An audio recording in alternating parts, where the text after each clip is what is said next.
मधुर भाव श्रवण कृतम मूल व्यासम।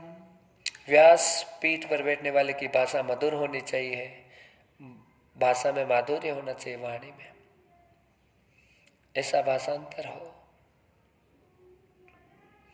और कैसी सजावट होनी चाहिए व्यासपीठ की।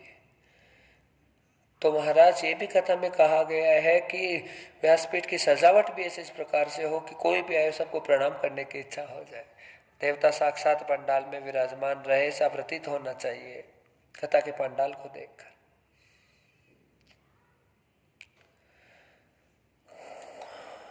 और कभी कभी हो जाता है ऐसे कि वक्ता तो बड़ा विद्वान है पर पांडाल अच्छा नहीं है, तो फिर श्रोताओं की भी रुचि नहीं होती उस चीज में। क्योंकि कथा में जब भी बैठते हैं महाराज तो उसमें हर प्रकार की, हाँ, बैठने के योग्य सारी व्यवस्थाएं हो। मान लीजिए किसी के घुटने दुख रहे तो कुर्सी की भी व्यवस्था होनी चाहिए। और कोई जब नीचे बैठ रहे तो उनको भी आरामदायक कंफर्टेबल स्थिति चाहिए कि 3 घंटा 4 घंटा आराम से एक आसन पर बैठ जाए। गर्मी चल रहा है ज्यादा तो कूलर की व्यवस्था हो, एसी की व्यवस्था हो, पंखे की व्यवस्था हो, जरूरी है। सर्दी है तो वातावरण उसके अकॉर्डिंग उसके अनुसार हो सकता है महाराज। तो कथा के पांडाल की भी बड़ी शोभा होती है, वो भी अच्छा होना चाहिए। तो करना क्या चाहिए, भागवत की विधि है कि कथा के लिए खर्चा हो दिल खोल कर करें, कभी पीछे ना हटे।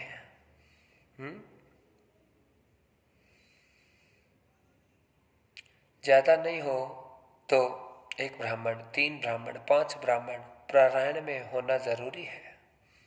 कोई जाप करे, कोई माला फेरे, कोई मूल पाठ करे, पाठ करे भागवत का। यदा भूयन्तरूपस्ते देवम सर्व सुखाय मूलम। सारे सर्व देव समाज सुखी हो जाते हैं इन सब चीजों से। तो कथा करनी है तो चाहे विलंब से कर लो, पर जब भी करे तो मस्त करे, एकदम आनंद वाली करे। दिशांतरो अष्टभूयम, 8 दिशाओं में कथा का प्रचार होना चाहिए सब जगह। 4 दिशाएं तो सबको पता है, 4 दिशाएं सब जानते हैं, पर 10 दिशाएं होती है और 2 दिशाओं में प्रचार ना हो सकता है। एक ऊपर की अंतरिक्ष वाली, एक पाताल वाली, वहां पे पत्रिका ना जाए तो ठीक है, पर 8 दिशाओं में पत्रिका जानी चाहिए। पूर्वे रक्षतु वाराहो, आग्नेयाम गरुड़ध्वज, दक्षिणे पद्मनाभस्तु, नैऋत्या मधुसूदन, पश्चिमे वातु गोविंदो, वायव्या तु जनार्दन, उत्तरी श्रीपति रक्षित, ईशान्याम तु महेश्वर है। ये 8 दिशाएं हो गई। उधर वो ऊपर और एक नीचे महाराज, ये 10 दिशाएं सब। कथा का प्रचार अच्छा होना चाहिए।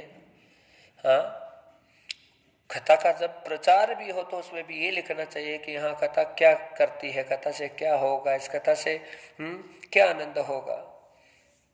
कथा से आदमी नया जीवन जीता है, कथा से आदमी की फेल बुद्धि वो पास होने लग जाती है, बुद्धि प्रसन्न होने लग जाती है, सब लिखने चाहिए जिससे श्रोता के थोड़ा लालच पैदा हो कथा के प्रति, वो खींचा चला आए।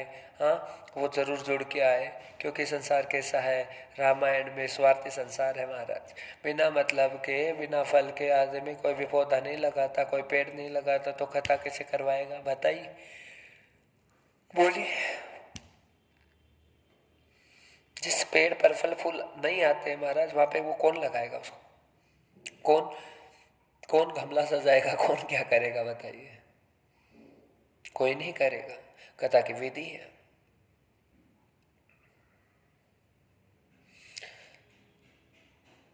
अच्छा आचार्य होना जरूरी है।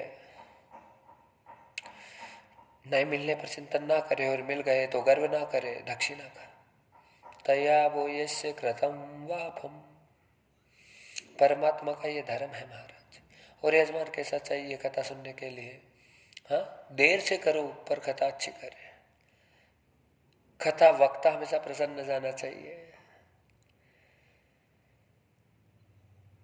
आहार व्यवहार सेवा ये बहुत सारी लिखी है महाराज, और कथा में बताने की सब चीजों की ज्यादा जरूरत नहीं पड़ती है, पर कहीं कहीं पर बताना भी पड़ता है कि हाँ, जहां पर भी कथा हो वहां पे जो सेवाएं हैं वो हर प्रकार से भावनाओं से हो, कम हो जाए कोई बात नहीं, भाव हो, भाव। वक्ता की सेवा में यदि कुछ कमी रह जाए तो रह जाए, कोई बात नहीं, पर जो साथ में आए महाराज के, उनकी सेवा में कमी नहीं रहनी चाहिए। ये भी कथा में लिखा हुआ है। ये क्यों महाराज? इसलिए कि कथा का नारियल तो महाराज को संकल्प होता है, वक्ता को तो नारियल दिया है, वो तो आएगा, पर उनके साथ में कौन आए हैं? वो अपने नहीं है, और उनको अपना बनाने के लिए उनकी सेवा करनी पड़ेगी, है कि नहीं? बताइए। भागवत का यही विधान है, समस्त देवताओं की स्थापना हो और उस देवता के रूप में गणेश जी प्रथम है, और षोडशोपचार पूजन होना चाहिए, नवग्रह पूजन होना चाहिए, भद्र पूजन होना चाहिए, मातृका पूजन होना चाहिए, सर्वतोभद्र मंडलस्थ सर्वे देवों की पूजा होनी चाहिए, चक्रपाल का पूजन होना चाहिए, सदगुरु भगवान, माँ भगवती जगदम्बा, सबका पूजन हो। गलत विचार कभी नहीं आने चाहिए, कथा चले तब तक अच्छे अच्छे विचार उत्पन्न हो। तंबाकू, गुटखा, बीड़ी, सिगरेट का निषेध कर देना चाहिए कथा तक, और क्रोध नहीं करना चाहिए बिल्कुल भी, चाहे कितना ही काम बिगड़ जाए, क्रोध नहीं करना चाहिए। सरल भाषा में ही काम करवाना चाहिए, सेवा करवानी चाहिए, क्रोध नहीं आना चाहिए, साथ ही चिढ़ना नहीं चाहिए यजमान को किसी भी काम के बिगड़ जाने पर। सरल भाव से कथा का श्रवण करना चाहिए और सब काम सिद्ध हो जाएंगे महाराज, क्योंकि भगवान और सदगुरु साथ पधारे हैं तो काम कोई बिगड़ने वाला नहीं है। सरलता बनाए रखें। तो आज जो तोते के पीछे शंकर भगवान हो गए, माता पार्वती 4 दिन पहले ही कथा में सो गई थी महाराज, और तोता जागा हुआ था, कथा श्रवण कर रहा था। शंकर भगवान एक चित्त होकर कथा सुना रहे थे, और माता पार्वती भी अद्भुत भावनाओं में विश्वास कर रही थी, पर सो गई। इसलिए कथा को शंकर भगवान और पार्वती जी के बाद में कथा को भजन के साथ में गाने का विधान लिखा है। शंकर भगवान श्लोक के साथ कथा सुना रहे थे ना, इसलिए प्रमाद आने लगता है, नींद आने लगती है। केवल कथा से नींद नहीं आती महाराज। 3 घंटे तक केवल खाने पर बैठे रहिए, खाते रहिए थाली के ऊपर, तो अगले 1.5 घंटे में नींद आएगी, थाली पे आ जाएगी। 3 घंटे तक केवल मालिश करवा लीजिए, मालिश बहुत अच्छी लगती है। 3 घंटे आप बैठ जाइए, माता जी को खड़ी कर लीजिए, 3 घंटे तक तेल लगाइए लगातार। 3 घंटे बहुत हुए, अगले 25 मिनट में खर्राटे की आवाज शुरू हो जाएगी महाराज। आहार, ये कथा भोजन है आत्मा का, ऐसे ही तेल लगाना भोजन है। जब सैलून की दुकान पे जाते हैं, नाई की दुकान पे, तो कई लोग हैं दाढ़ी बनवाते बनवाते महाराज फुर फुर की आवाज करने लग जाते हैं, नींद आ जाती है। आराम जैसे ही मिलता है नींद आने लगती है। ये नींद कथा में इसलिए नहीं आती कि पाप ज्यादा घेर रहे हैं, ब्रेन में शांति आती है इसलिए नींद आती है। आदमी इतनी अशांतियों को लेकर घूम रहा है, अनेक विचार लेकर घूम रहा है, इसलिए वो सो नहीं पाता है ठीक से। तो कथा में आकर के वो जैसे कथा प्रवेश करती है, अशांति समाप्त हो जाती है और फिर नींद आ जाती है मीठी मीठी। बहुत सारे आचार्य विद्वान ऐसे ही बताते हैं कि नींद नहीं, परीक्षा हो रही है, पाप आड़े आ रहे हैं, सुनने नहीं दे रहे हैं कथा को। इसलिए पाप आड़े ना आए उसके लिए बीच बीच में थोड़ा थोड़ा कीर्तन कथा में करते रहना चाहिए। इसलिए संगीत की कथा नारद जी सुना रहे हैं, और हम भी जो है संगीत वाली कथाएं हैं, तो जो भी सब निकलता है, हाँ वो अभी चलिए ये कथा हो रही है, यहाँ पे कोई ढोलक बाजा नहीं हो रहा है, लेकिन फिर भी ताली बजाकर संगीत को उत्पन्न कर रहे हैं महाराज। तो एक पंक्ति से सुखदेव जी को उत्पन्न करते हैं, जन्मस्य पंथो भूयाम गतः, तोता आगे आगे और महाराज पीछे पीछे, शंकर जी छोड़ूंगा नहीं, मारूंगा मारूंगा, मेरी पत्नी के कल्याण में बाधक बन के आया रे पक्षी, अब तू बचेगा नहीं। इसलिए कथा कैसी जगह होनी चाहिए, जहाँ कोई दूसरा शोरगुल ना हो, शांति हो, आनंद हो, जहाँ कसाई की दुकान ना हो, ऐसी जगह कथा करो। जीव हत्या जहाँ ना हो, जहाँ भरपूर वाहन खड़ा करने का स्थान हो, खुली जगह हो, आने जाने का सुगम मार्ग हो, ऐसी जगह पर कथा होनी चाहिए। तो ये सब विद्या समझ में आ रही है महाराज। अगली बार हाँ, हम जब भी कहीं पे भी कथा कराएं तो हमारे मन में, हमारे आत्मा में ये भावना हो कि हाँ ठीक है गुरुदेव जी, पहली बार आप आए तो कथा में व्यवस्था ऐसी नहीं थी, अब की बार वापस कथा कराएं तो बहुत अच्छी सी व्यवस्था हो। तो वो व्यवस्थाओं का ध्यान भी रखना जरूरी है। जितनी अच्छी व्यवस्थाएं होती है उसी प्रकार से कथाएं भी महान हो जाती है महाराज।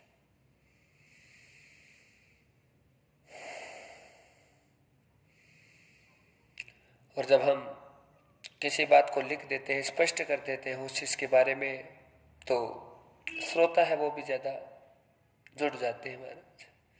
कथा की खुशबू भी रात रानी और मोगरा की खुशबू जैसी होती है। हाँ, मोबाइल पर भी कथा में आनंद तो आएगा, पर सामने बैठकर जब कथा का श्रवण करते हैं वो आनंद तो दूसरा ही होता है महाराज। और वो सौभाग्य तो परमात्मा जिसको चाहता है उसे ही प्रदान कर सकता है, बाकी सबको प्राप्त नहीं होता। और हम हमेशा कहते हैं, हम तो बस हमारे गिरधर, हमने गोपाल, हमने नारायण को कथा सुनाते रहते हैं, बस वो हमारे अंतर पटल पे हमारे सामने एकदम भाव रूप में साक्षात विराजित रहते हैं। और तभी बस जो शब्द निकलते हैं एकदम परिपक्व निकलते हैं, परिपूर्ण निकलते हैं, आनंद वाले निकलते हैं। बस भगवान का आश्रय लेकर जीवन में थोड़ा सा भी सत्संग करेंगे, सत्संग से ही कल्याण होगा। तोता आगे आगे चल रहा है, पीछे पीछे महाकाल, देवों के देव महादेव चल रहे हैं, हाथ नहीं आ रहा तोता। और भगवान शंकर के हाथ तोता नहीं आ रहा, मृत्यु के देवता भगवान शंकर के हाथ तोता नहीं आ रहा, महाराज पीछे मौत घूम रही है, फिर हाथ नहीं आ रहा। क्यों नहीं बताओ? जिसने भागवत को चित्त लगाकर पूरा श्रवण कर लिया है उसे शंकर वे महाकाल वे मार नहीं सकते, उसको अजय हो जाता है। अज्ञानतम भागवतो फल है, ये भागवत का अज्ञात फल है महाराज।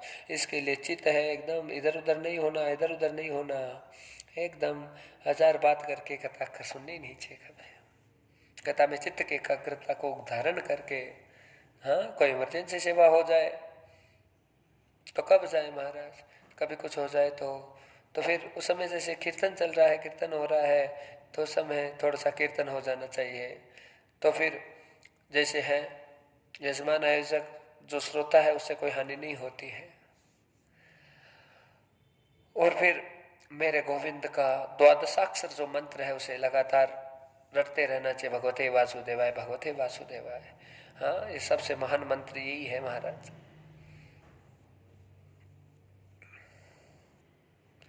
भगवान तो को क्षमा करे। और भगवते वासुदेवाय ओम ओम ओम, और कथा में बैठ जाइए, तत्काल ये मंत्र जो है प्रायश्चित कर देता है। कथा में छोटा मोटा पाप हो जाता है, उस पाप का प्रायश्चित करा देता है।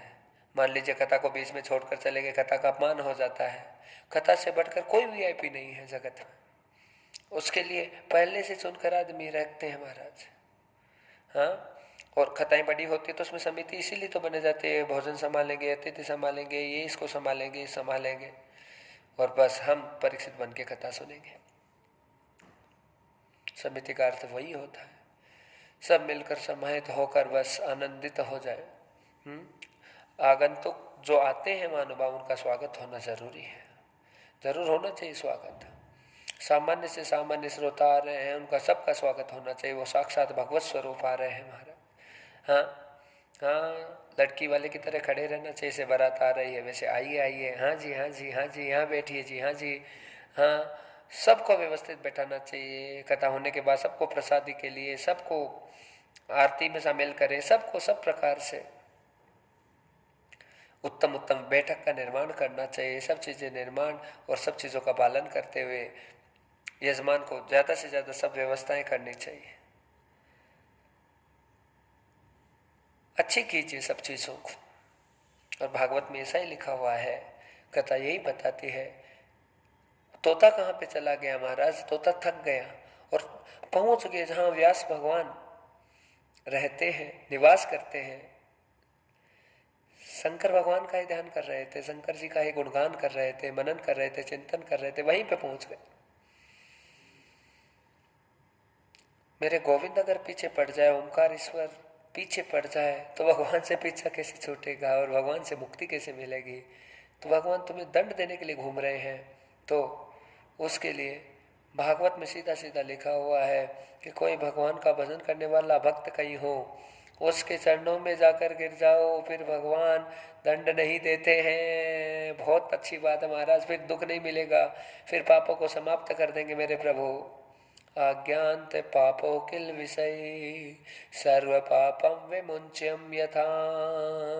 भगवान कर्म का फल देते हैं, और जिस समय भगवान हमारे पापों का फल देने के लिए तकलीफ में डाल रहे हैं, उस समय हमें किसी भगवत अनुरागी भक्त का शरणागति को ग्रहण कर लेना चाहिए, जो निरंतर भजन कर रहा हो। कोई महात्मा हो सकते हैं, कोई गुरुजी हो सकते हैं, हाँ, कोई लिखने वाले आचार्य हो सकते हैं, जो भगवान के लिए जी रहे हैं, भगवान के लिए मर रहे हैं, भगवान को सब कुछ समर्पित करके जी रहे हैं। ऐसे कोई ग्रस्त भी होंगे तो महाराज वो भी निहाल कर देंगे।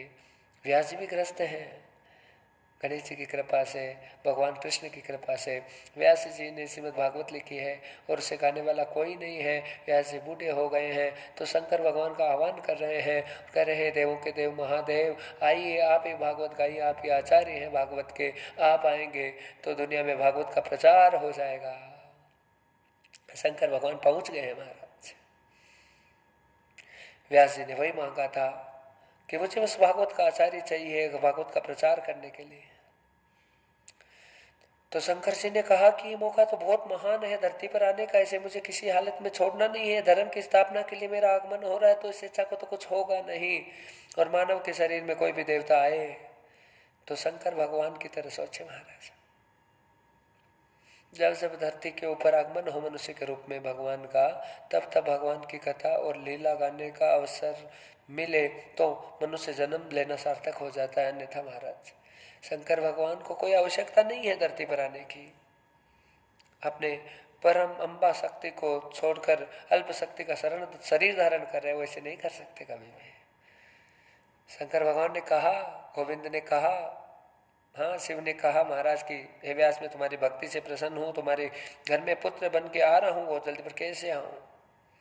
स्वयं तो प्रकट हो नहीं सकता, मुझे किसी जीव का ही सहारा लेना पड़ता है।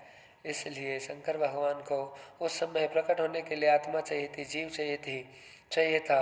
और ऐसा कोई जीव महान नहीं था उस समय कि शंकर भगवान को लेकर अवतरित कर दे, पार कर दे भवसागर से, अपने जीवन को, अपने संसार का दर्शन करा दे। तो महाराज ये कथा कह रही है कि संसार का दर्शन भी भगवान को वही करा सकता है जो भागवत श्रोता हो, जो प्रवचन कथा सत्संग श्रोता हो, जो भगवान को ही भक्ति पर धरती पर प्रकट करने के लिए कोई भगवत भक्त चाहिए, कोई श्रवण करने वाला भगत चाहिए।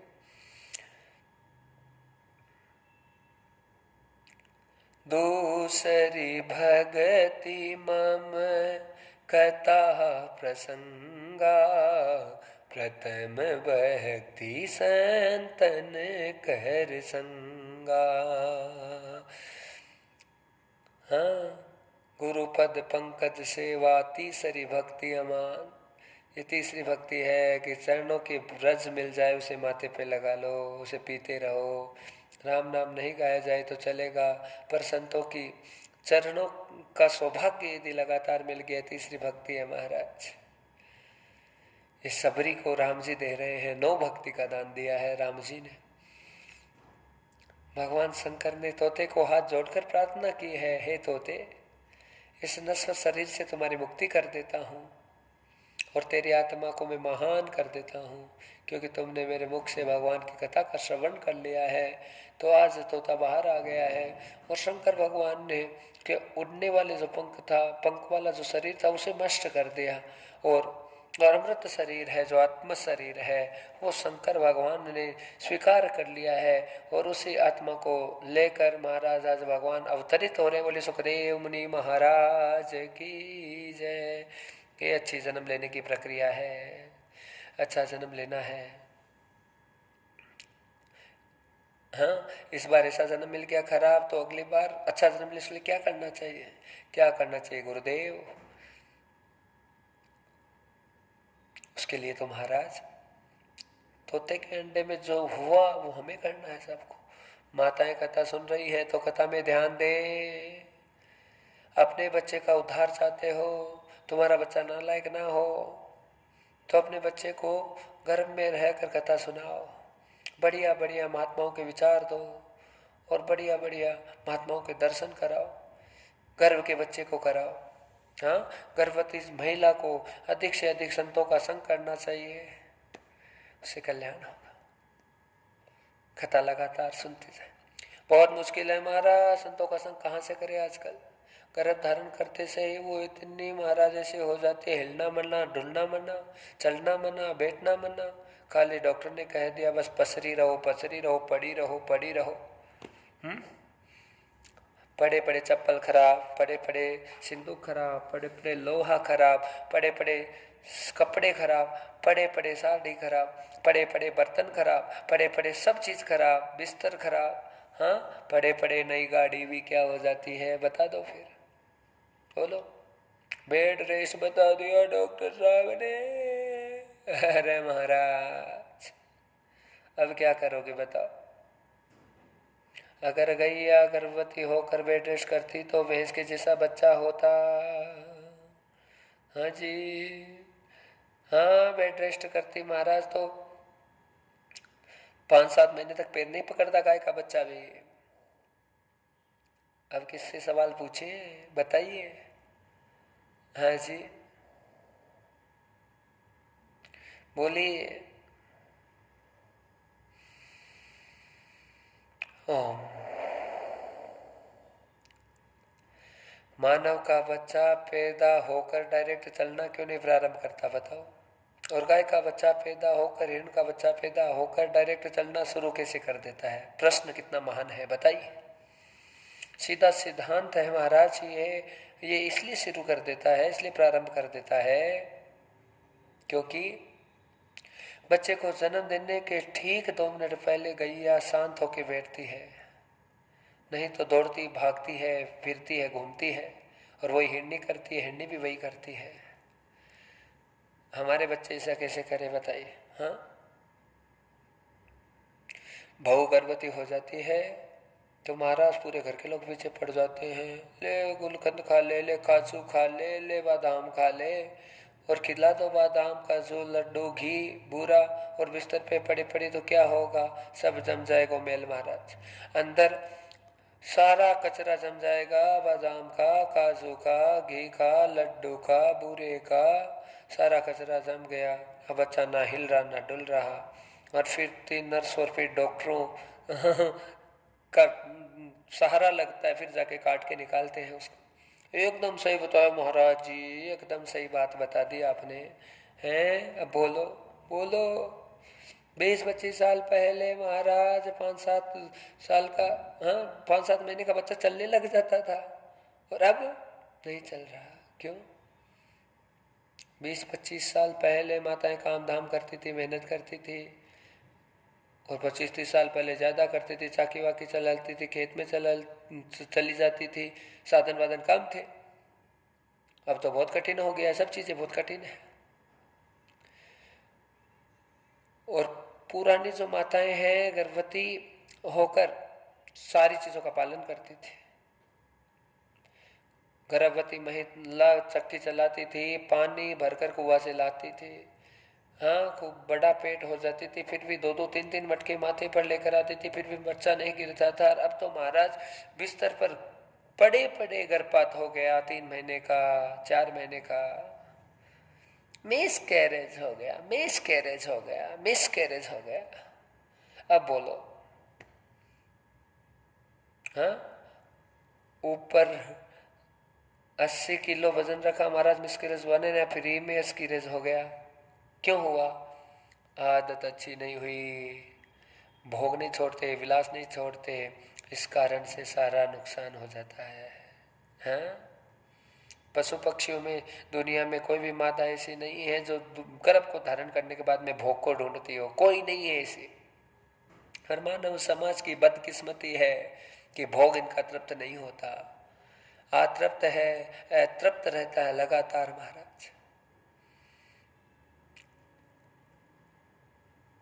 जिंदगी भर साथ रहना है तो संयम रखना जरूरी है। आनंद लेते रहिए जिंदगी का, पर जिंदगी का आनंद कब मिलेगा? जब भोग विलास का त्याग करेंगे। हाँ, घर में दीवार बनाइए महाराज, और बस दीवार बनाते ही सीमेंट लगाते ही हाथों हाथ पानी दे दोगे तो सारी सीमेंट निकलेगी कि नहीं निकलेगी बताइए? अरे 2 दिन, एक दिन तो रुकना पड़ेगा, पानी मत डालो, पानी मत डालो, उसके बाद में खूब पानी डालो, नहीं तो ईंट उखड़ जाएगी। पर कोई नहीं रुक रहा महाराज। बस ये समाज में मानो ऐसा हो गया कि ईंट उखाड़ के छोड़ेगा। फिर कहता है मिसकैरेज हो गया, 3 बार हो गया, 4 बार हो गया महाराज। हाँ कोई पूजा बताओ। पूजा है, मैंने कहा पेट में बाल लगाते ही ब्रह्मचारी हो जाओ, यही सबसे बड़ी पूजा है। और वो नहीं हो पाते, और उसका ही सबसे बड़ा परिणाम है। अरे गुरुदेव, ओ गुरु जी, इन बातों को जरूर जरूर सुनाओ महाराज, जरूरत है समय के साथ में। सही है। श्री सुखदेव मुनि महाराज सवाल किया है तो उस सवाल का उत्तर भी खत्म में है। चलकर चले गए जंगल में, पैदा होते ही लल्ला लोरी दूध की कटोरी नहीं गाई महाराज, और ना ही मम्मी ने हाथ पकड़ा है, ना बैठना सिखाया, ना चलना सिखाया। गर्भ से बाहर आते ही वनम गमनम च है, सीधा चले गए। क्यों चले गए? क्योंकि माता जो है अरणी है, हाँ, उसने 12 वर्ष घोर तप किया है। हाँ, शंकर जी को अंदर धारण करने के बाद में 12 वर्ष का तप किया केवल, और फिर भगवान नारायण साक्षात आए। दर्शन मूलम प्रत्यक्ष रूपम च है, अंदर दर्शन दिया महाराज। अरे 9 महीने का, 11 महीने तक का नियम बनाया है। देवी तुमने 12 साल तक रखा अंदर, तो तुमने महानता सिद्ध की है। भगवान शंकर कहते हैं प्रभु तुम्हारी माया अनंत है, मैं नहीं जानता। तो शंकर जी कहने लगे, नारायण भी कहने लगे, नारायण कहते हैं कि मेरी माया उन्हीं को सताती है जो मेरी कथा और मेरे आज्ञा का पालन नहीं करता है, मेरे मुझसे जुड़ा नहीं रहता है, और जो मानव देह में रहकर मेरा ध्यान स्मरण करते हैं, मेरी आज्ञा का पालन करते हैं, वो मेरी माया उन्हें कभी नहीं बांध सकती है। शंकर जी इसी भाव को लेकर प्रकट हुए हैं और जंगल में चले गए हैं सुखदेव जी के रूप में। ये कथा हम सब के लिए है, महाराज को तो सब आती है, हाँ, और जीवन की समझ के लिए भी आती है, सुनाने के लिए भी आती है। पर हम आप सबको सुना रहे हैं कथा के माध्यम से कि जीवन पर्यंत आपको कल्याण का मार्ग मिलता रहे। इन वाणी से मिलेगा, इन वचनों से मिलेगा, उसके अलावा अन्यथा कहीं कल्याण नहीं है। इसलिए महाराज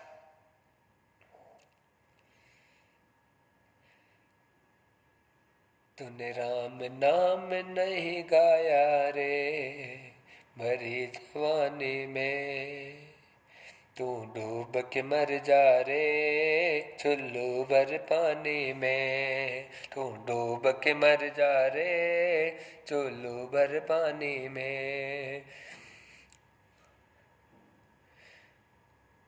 तूने राम नाम लीनो ना हरि नाम लीनो, ना कृष्ण नाम लीनो, तूने भरी जवानी में, तू डूब के मर जा रे चुल्लू भर पानी में, तू डूब के मर जा रे चुल्लू भर पानी में, चुल्लू भर पानी में, चुल्लू भर पानी में, चुल्लू भर पानी में, चुल्लू भर पानी में, तू डूब के मर जा रे चुल्लू भर पानी में, तू डूब के मर जा रे चुल्लू भर पानी में। ने हरि नाम लीनो ना कृष्ण नाम लीनो, तूने भरी जवानी में, तू डूब के मर जा रे चुल्लू भर पानी में, तू डूब के मर जा में चुल्लू भर पानी में। क्या लायो जो आटी में मिल जाए को माटी में, क्या लाए जो आटी में मिल जाए को माटी में। एक दिन काया तेरी बंध जाएगी काठी में एक दिन काया तेरी, बंध जाएगी काठी में। पानी को बबूला है, पानी को बबूला है, मिल जाएगा पानी में। तू डूब के मर जा रे चुल्लू भर पानी में। ना राम नाम लीनो, ना कृष्ण नाम लीनो, तूने भरी जवानी में। तू डूब के मर जा रे चुल्लू भर पानी में। तू डूब के मर जा रे चुल्लू भर पानी में। मैं तू डूब के मर जा रे चुल्लू भर पानी में। तू डूब के मर जा रे चुल्लू भर पानी में। नारायण नारायण नारायण श्रीमन नारायण नारायण नारायण नारायण नारायण नारायण श्रीमन नारायण नारायण नारायण लक्ष्मी नारायण नारायण नारायण श्रीमन नारायण नारायण नारायण गोविंद नारायण नारायण नारायण श्रीमन नारायण नारायण नारायण नारायण नारायण नारायण श्रीमन नारायण नारायण नारायण। भक्ति में शक्ति है, शक्ति में भक्ति है, भक्ति में शक्ति है, शक्ति में भक्ति है, शक्ति में भक्ति है, भक्ति में शक्ति है, भक्ति में शक्ति है। यहाँ भक्ति से भैया मिल जाएगी मुक्ति है। यहाँ भक्ति से भैया मिल जाएगी मुक्ति है। भक्ति से भैया यहाँ मिल जाए मुक्ति है। ओ भक्ति से भैया ओ मिल जाए मुक्ति है। हे भक्ति में शक्ति है, भक्ति में शक्ति है। ओ शक्ति में भक्ति है, ओ भक्ति से भैया मिल जाए मुक्ति है। ना राम नाम लीनो, ना कृष्ण नाम लीनो, ना राम नाम लीनो, ना कृष्ण नाम लीनो, तूने भरी जवानी में। तू डूब के मर जा रे चुल्लू भर पानी में। तू डूब के मर जा रे चुल्लू भर पानी में। गोविंद जय जय गोपाल जय, राधा रमण हरि गोविंद जय। गोविंद बोलो हरि गोपाल बोल, राधा रमण हरि गोविंद बोल। गोविंद जय जय गोपाल जय, राधा रमण हरि गोविंद जय। गोविंद बोलो हरि गोपाल बोल, राधा रमण हरि गोविंद बोलो। जय जय हरि जय श्री हरि। ओ राधा रमण हरि गोविंद जय। गोविंद बोलो हरि गोपाल बोल, राधा रमण हरि गोविंद बोल। गोविंद जय जय गोपाल जय, राधा रमण हरि गोविंद जय। जय बोले सतगुरुदेव भगवान की जय हो, ठाकुर जी महाराज की। गोविंद जय जय गोपाल जय, राधा रमण हरि गोविंद जय। गोविंद बोलो हरि गोपाल बोलो, राधा रमण हरि गोविंद बोलो। गोविंद जय जय गोपाल जय, गोविंद जय जय गोपाल जय। राधा रमण हरि गोविंद जय, राधा रमण हरि गोविंद जय। गोविंद बोलो हरि गोपाल बोल, राधा रमण हरि गोविंद बोल। गोविंद जय जय गोपाल जय जय, गोविंद जय जय गोपाल जय। राधा रमण हरि गोविंद जय, राधा रमण हरि गोविंद जय। गोविंद बोलो हरि गोपाल बोल, राधा रमण हरि गोविंद बोलो। गोविंद जय जय गोपाल जय, गोविंद जय जय गोपाल जय।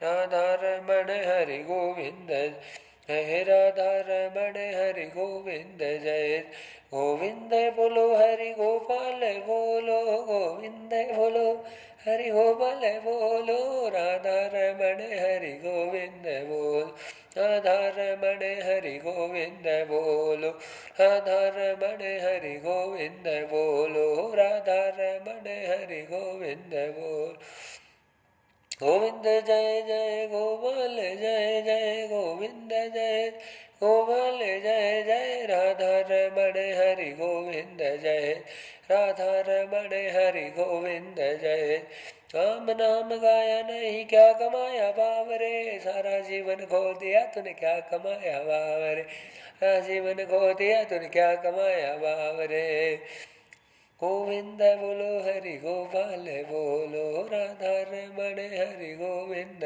बोल डग मग नाम मझधार है तेरा ही सहारा बाबा तेरा ही आधार गोविंद जय जय गोपाल जय राधा रमण हरि गोविंद जय जय गोविंद बोलो हरि गोपाल बोलो राधा रमण हरि गोविंद बोल गोविंद जय जय गोपाल जय जय राधा रमण हरि गोविंद जय राधा रमण हरि गोविंद जय गोविंद बोलो हरि गोपाल बोलो गोविंद बोलो हरि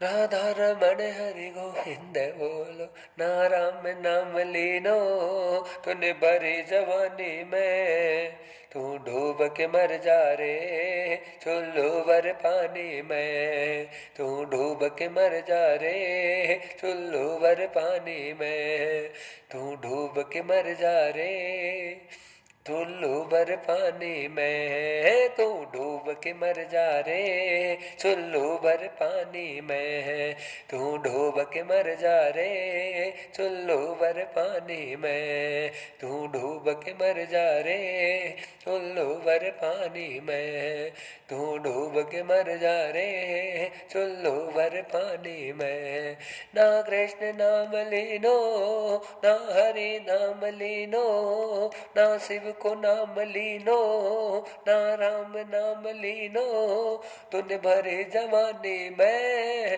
तू डूब के मर जा रे चुल्लू भर पानी में तू डूब के मर जा रे चुल्लू भर पानी में तू डूब के मर जा रे चुल्लू भर पानी में जय जय राम कृष्ण हरि जय जय राम कृष्ण हरि जय जय राम कृष्ण हरि जय जय राम कृष्ण जय जय राम कृष्ण हरि जय जय राम कृष्ण हरि जय जय राम कृष्ण हरि जय जय राम कृष्ण जय जय राम कृष्ण हरि जय जय राम कृष्ण हरि जय जय राम कृष्ण हरि जय जय राम कृष्ण हरि जय जय राम कृष्ण हरे जय राम कृष्ण हरे जय राम कृष्ण हरे जय जय राम कृष्ण हरे जय जय राम कृष्ण हरे जय जय राम कृष्ण हरे जय जय राम कृष्ण हरे जय जय राम कृष्ण हरे गोविंद बोलो हरि गोपाले बोलो राधा रमण हरि गोविंद बोल गोविंद बोलो हरि गोपाले बोलो राधा रमण हरि गोविंद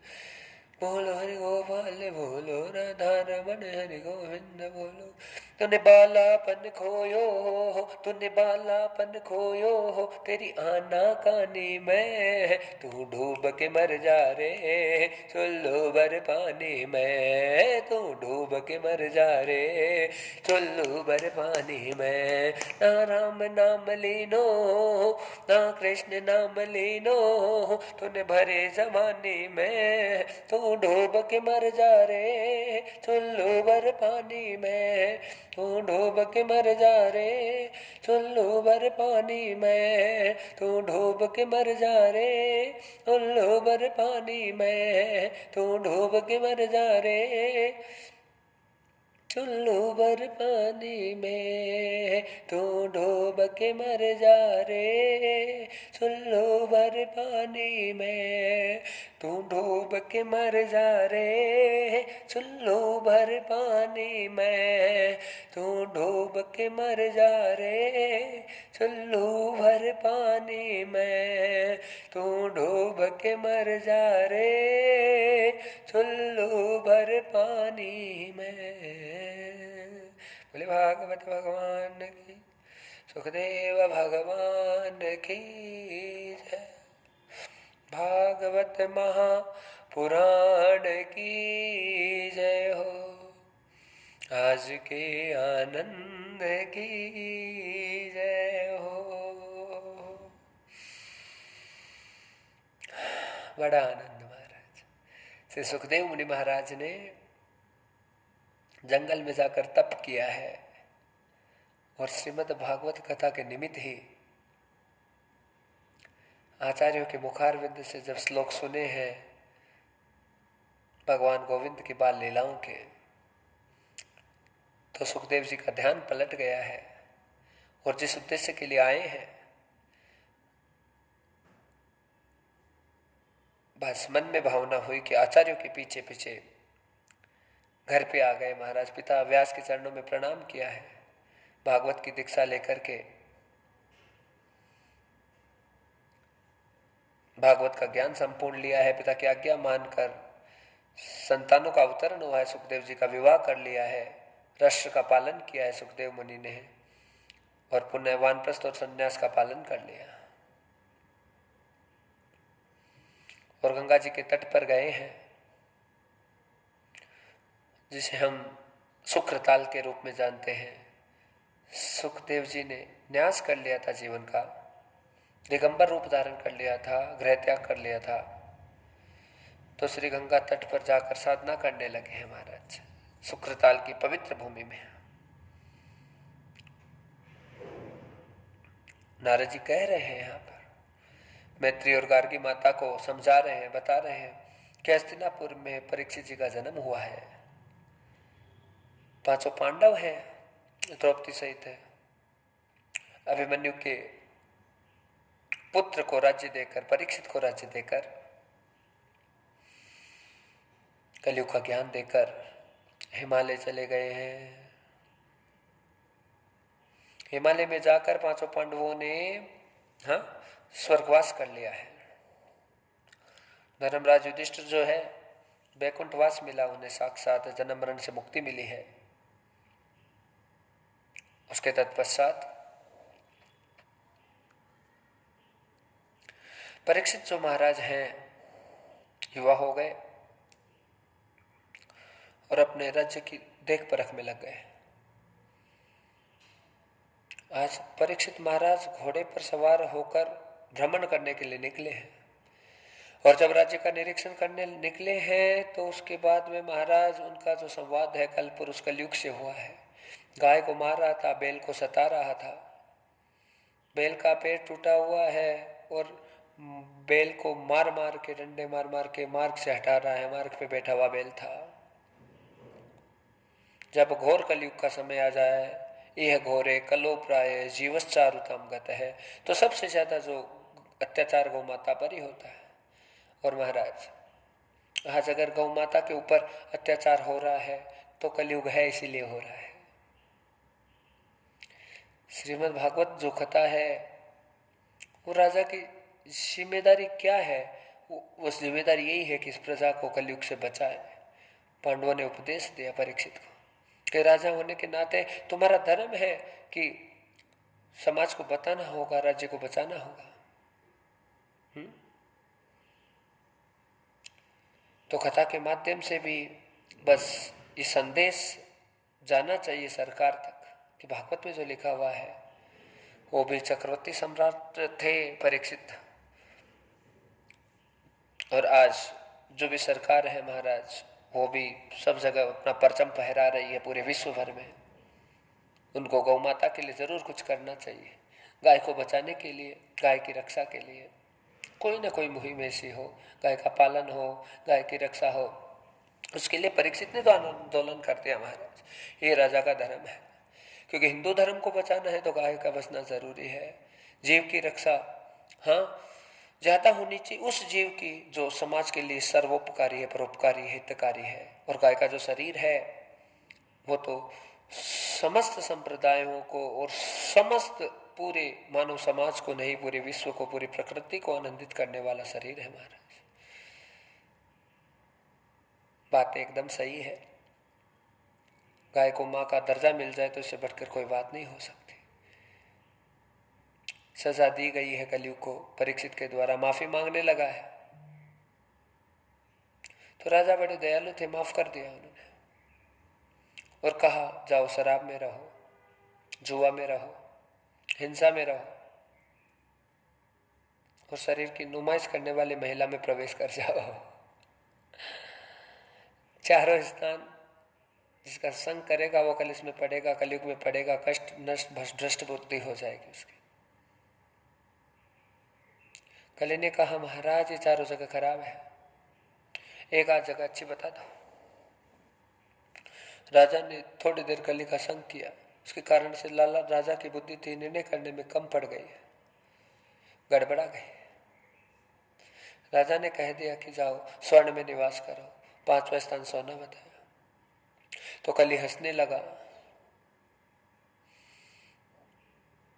उस पापी पुरुष ने हंसना शुरू किया और कहा राजा तुमने अपने जीवन में खुद कुल्हाड़ी चला के अपने पैर खुद ही काट लिए हैं।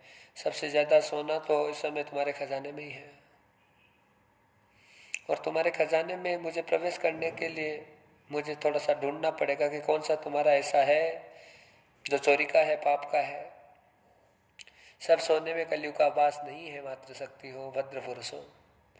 जो सोना गलत तरीके से कमाया गया है उसमें ही कली का वास हो जाता है और जो सोना सबकी इच्छा से आता है, सबकी सहमति से आता है तो उसमें साक्षात स्वर्ग, इसमें साक्षात वैकुंठ वास करता, आनंद वास करता है। सही तरीके से लाया हुआ धन कभी नुकसान नहीं कर सकता। इसलिए परिवार से छुपकर कभी भी सोना वोना नहीं बनाना चाहिए। वो कुंडल उंडल ज्यादा दिन हमारे पास नहीं रहेगा, वो दुख देगा, वो गुम हो जाएगा, वो परेशान करेगा हमको। इसलिए छोटी नथली, छोटा कुंडल पहन के अपने जीवन को अच्छे से यापित कर लो। अरे भाग होगा तो मोटा आ जाएगा। और नहीं तो महाराज आर्टिफिशियल भी अच्छे मिलते हैं आजकल की, हो अच्छी सी साड़ी पहन के कितना कैसा पहन लो, सोने जैसा ही लगेगा, कोई नहीं देखने वाला। छुपा छुपा कर बनाने की आवश्यकता नहीं होनी चाहिए। हाँ, और फिर अलग से कुछ बहाने बनाकर बताने की भी जरूरत नहीं होनी चाहिए। माताओं का आधा सोना माए तिक्के से आता है, झूठ मूठ का, झूठ मूठ वाला। अरे लक्ष्मी ओ लच्चू, हाँ जी ये कुंडल बड़े मस्त लाई है, कहाँ से लाई है? तो कहा भैया ने दिए। अरे भैया कहाँ से देगा? हाँ 300 रुपये पावड़ा चलन जाता है, मजदूरी कर रहा है वो बेचारा, कहाँ से बहन को सोना देगा बताओ। अभी गई थी उसके लाला भाई, अरे हर साल होता है लाला, तो हर साल हो रहा है, इतना सोना कहाँ से आ रहा है बताओ। छुपा खाने के लिए कलिश सोना है, ये कलेश पैदा करेगा, ये लड़ाई, ये झगड़ा पैदा कर देगा महाराज, ये नुकसान पैदा कर देगा तुम्हारा। खुल के जीना चाहिए।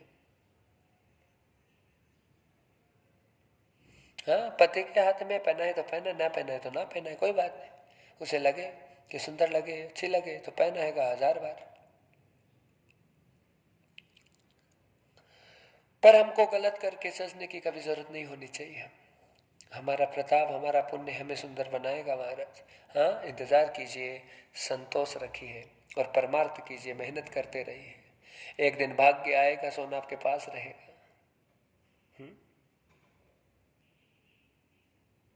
परीक्षित जी घर पे गए हैं महाराज, खजाने को देखा, मुकुट पड़ा था, मुकुट को देखा और सिर पर धारण कर लिया, चेत किया उसे, और कलयुग उसी समय प्रवेश कर गया राजा की बुद्धि में। अब राजा की बुद्धि इतनी बिगड़ गई कि बस शिकार खेलने के लिए जंगल में जाने लगे राजा। राजा परीक्षित ने दिन भर शिकार खेला और कलयुग जहां जहां वास कर रहा है वहां वहां लेकर जा रहा है उसे।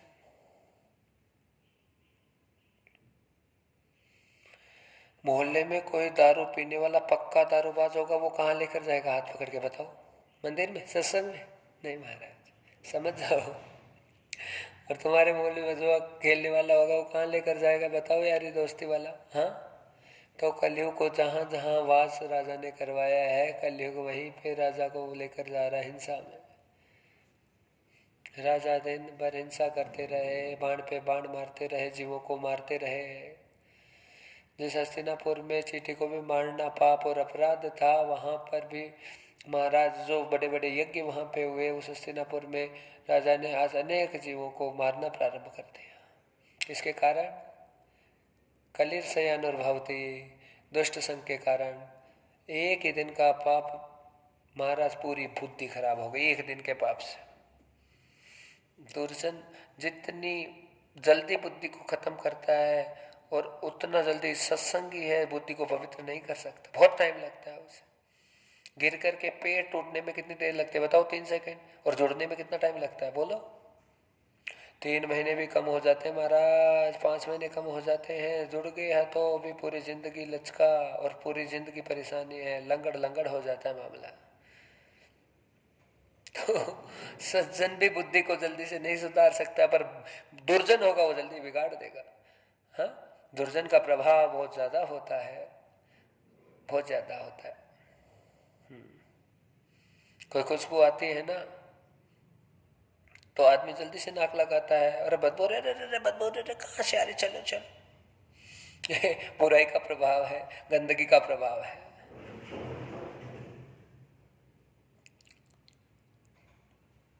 अच्छाई कम दिखती है और बुराई बहुत ज्यादा दिखती है, आंखों को, कानों को, जिह्वा को, सब चीजों को।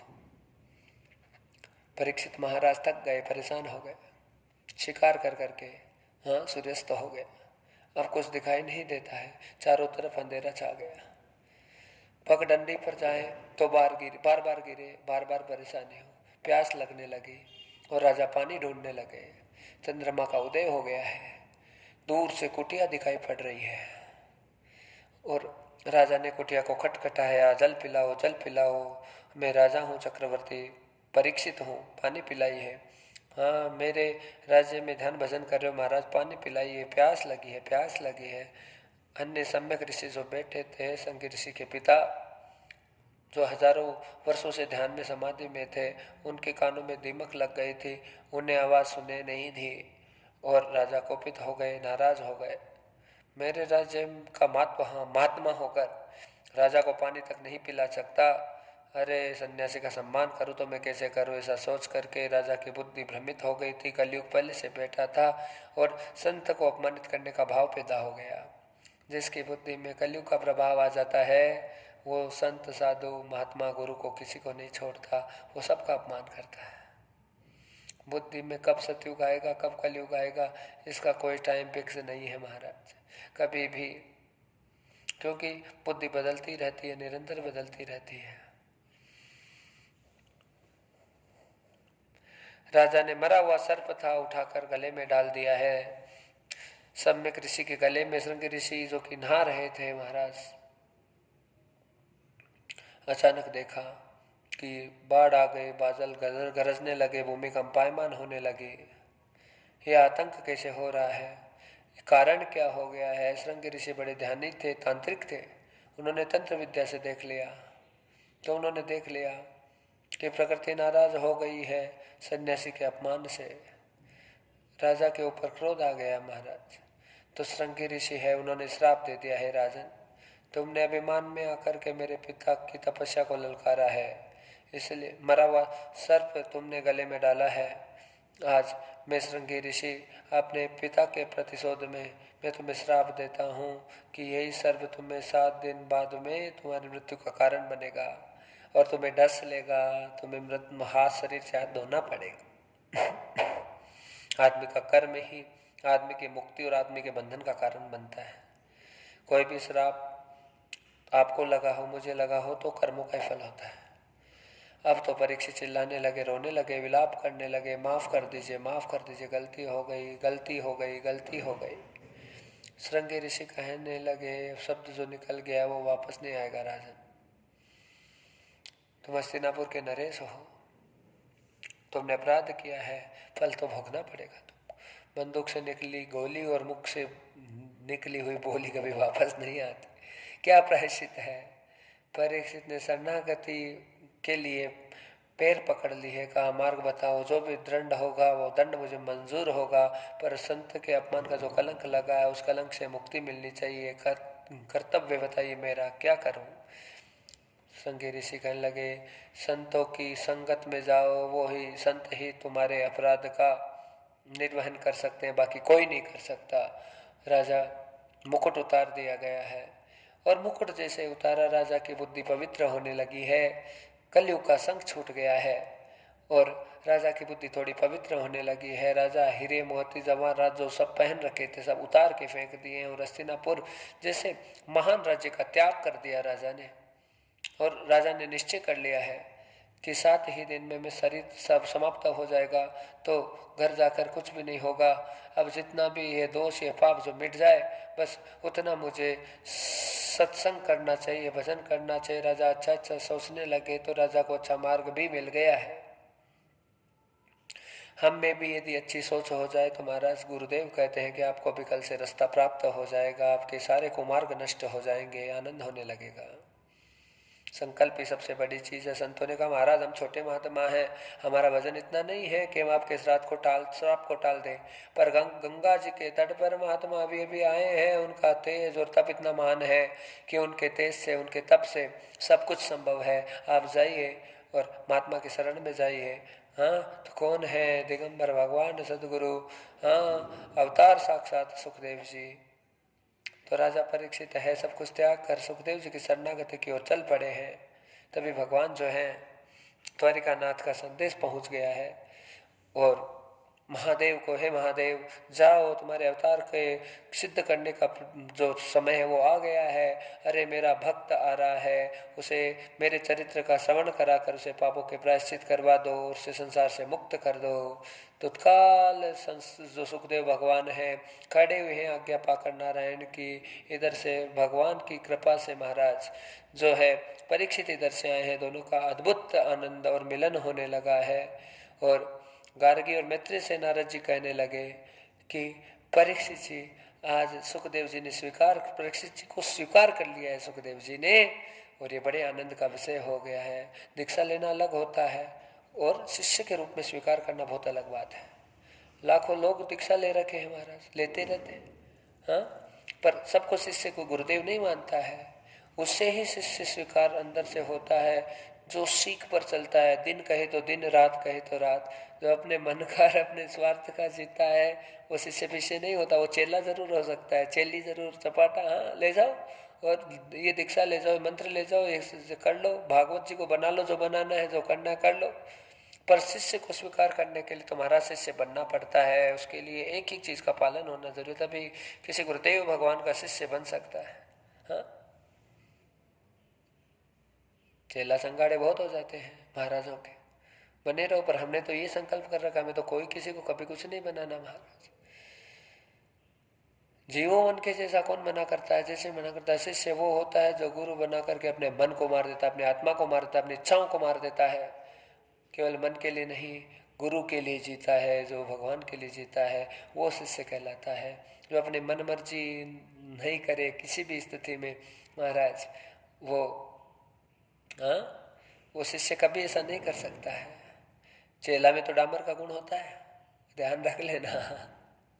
कल यहाँ, आज यहाँ, परसों ये, कल ऐसा, परसों वैसा, रोज बदलाव, रोज परिवर्तन। और शिष्य कैसा होता है? शिष्य कैसा भी गुरु से है, उसके लिए अपने प्राणों का दान कर दे, वो शिष्य है, उसी की मान्यता है। आज सुखदेव जी ने स्वीकार कर लिया परीक्षित जी को, क्योंकि परख लिया, जांच लिया, पड़ताल कर लिया, और पता चल गया कि प्राण दे देगा, धोखा नहीं देगा। चेलों के स्वार्थ पूरे ना हुए महाराज तो धोखा देने में तनिक देर नहीं लगाते, फटाफट मुंह छुपा जाएंगे, चले जाएंगे, भग जाएंगे, इधर हो जाएंगे, उधर हो जाएंगे।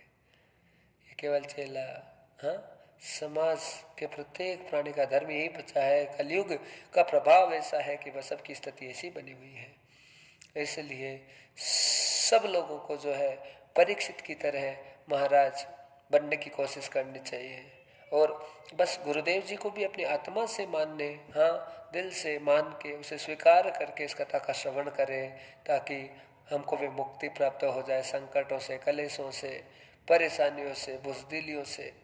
हाँ, हमारे जीवन में भी एक नया जीवन और एक नया सब संसार प्राप्त हो जाए, जीवन हमारा मुक्त हो जाए और जन्म मरण हमारा खत्म हो जाए, ये जंजाल खत्म हो जाए हमारे जीवन का। ये जो मांस मज्जा, इसमें से हम कितनी बार पैदा हो गए महाराज, जरा व्याधि सब लगी हुई है। बस मनुष्य के पैदा होने की, किसी भी जीव की पैदा होने की प्रक्रिया बिल्कुल अच्छी नहीं है, कि शरीर में कुछ अच्छा है ही नहीं।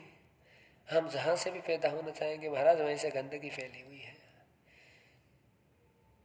पेट में से देख लीजिए, कोई भी चीज़ बाहर आएगी तो वो गंदगी बन के ही बाहर आएगी, वो मुख से आए या मलमूत्र के रास्ते से आए। पेट में से कुछ भी बाहर आएगा तो वो गंदा ही होगा।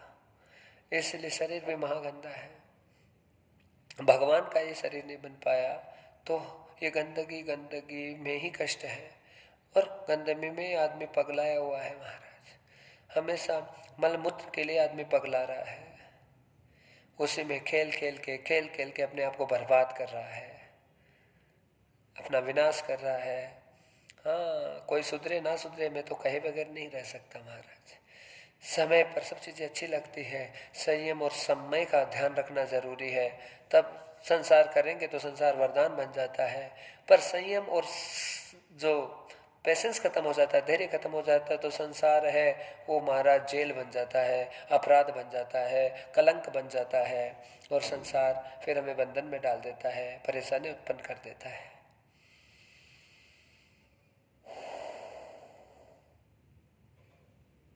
ताला कब परेशान करता है? जब चाबी खो जाए, बताओ। हाँ, टेंशन में कब आते हैं? जब ताले से, बताइए। चाबी खो गई और अब अर्जेंट घर में जाना है, अंदर अब क्या करें? हाँ, बाहर से ताला लटका हुआ है, तो वही ताला हमारी नाक में दम कर देता है, हमें थका देता है, व्याकुल कर देता है, परेशान कर देता है। और जब हमारे पास में चाबी है, ताला है, तो कोई तकलीफ ही नहीं है। चाबी को डालिए और ताला खोलिए, अंदर से जाइए, मजा कीजिए। ये चाबी महात्मा के पास में होती है, महात्मा के पास में खोलने वाली चाबी होती है, और तुम्हारे पास में खो गई है। और कोई भी चाबी को बनाने का के लिए कौन आया है? ये महात्मा आया है। हाँ, और चाबी को बनाओ और अपने अंदर का ताला खोलकर परमात्मा को प्रवेश कराकर अपने जीवन को धन्य कर दो। चाबी का नाम क्या है गुरु जी? तो उस चाबी का नाम गुरु मंत्र है, भगवत मंत्र है, नारायण मंत्र है, हरि मंत्र है, ओम मंत्र है। हाँ, ताला इतना बड़ा है पर चाबी इतनी बड़ी नहीं होती है, 2 अक्षर का है, 2 ही अक्षर है महाराज। चाबी में भी 2 ही है, पर चाबी और ताले दोनों की महिमा अपने हिसाब से है। दिल में प्रवेश हो गया तो चाबी खुल जाती, चाबी से ताला खुल जाता है बड़े से बड़ा, क्यों अंदर जाती हो।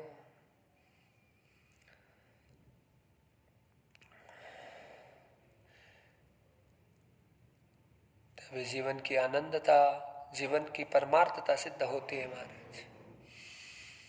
ऐसे कुछ भी नहीं हो सकता है। भगवत्ता को धारण करना, भगवान से जुड़े रहना, परमात्मा का आशीर्वाद लेना ही जीवन का सबसे बड़ा सफल उद्यम होता है।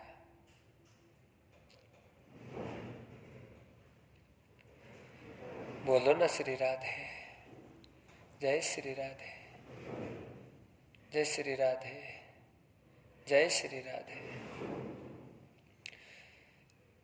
हमारी भावनाएं कैसे बनती है कथा सुनते सुनते भक्तजनों, ये बात बहुत महत्वपूर्ण है। हम कितनी देर कैसे किस प्रकार से कथा को सुनते हैं, चाहे आप आधा घंटा सुनो, 1 घंटा सुनो, 2 घंटा सुनो, 3 घंटा सुनो, पर पूर्ण रूप से